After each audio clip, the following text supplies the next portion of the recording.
আসন্ন ত্রয়োদশ জাতীয় সংসদ নির্বাচনে বাগেরহাট জেলার 4টি আসন পুনর্বহালের দাবিতে দ্বিতীয় দিনের মতো হরতাল পালিত হচ্ছে।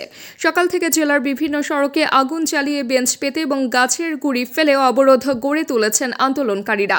সর্বদলীয় সম্মিলিত কমিটির পক্ষ থেকে জানানো হয়েছে, জেলার অন্তত 134টি স্থানের নেতাকর্মী ও স্থানীয় জনগণ স্বতঃস্ফূর্তভাবে অবস্থান নিয়েছেন, যার ফলে বাগেরহাট কার্যত অন্যান্য জেলা থেকে বিচ্ছিন্ন হয়ে পড়েছে।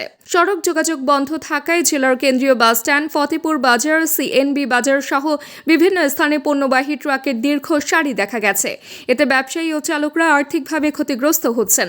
একই সঙ্গে জেলার দোকানপাটও বন্ধ রয়েছে। হরতালের প্রতি সমর্থন জানিয়ে ব্যবসায়ীরা কার্যক্রম স্থগিত রেখেছেন। বুধবার সকাল থেকে শুরু হওয়া হরতালের প্রভাব রাতেও অব্যাহত ছিল। রাতভর সড়কে আগুন জ্বালিয়ে এবং গাছের গুঁড়ি ফেলে চলাচল বন্ধ রাখেন আন্দোলনকারীরা। ফলে রাতেও কোনো যানবাহন চলাচল করতে পারেনি। গত জুলাই মাসে আসন্ন নির্বাচনে বাগেরহাটের 4টি আসনের মধ্যে একটি কমিয়ে 3টি আসন করার প্রাথমিক প্রস্তাব দেয় সংশ্লিষ্ট কর্তৃপক্ষ। এরপর থেকেই জেলার জনগণ আন্দোলনে নামেন।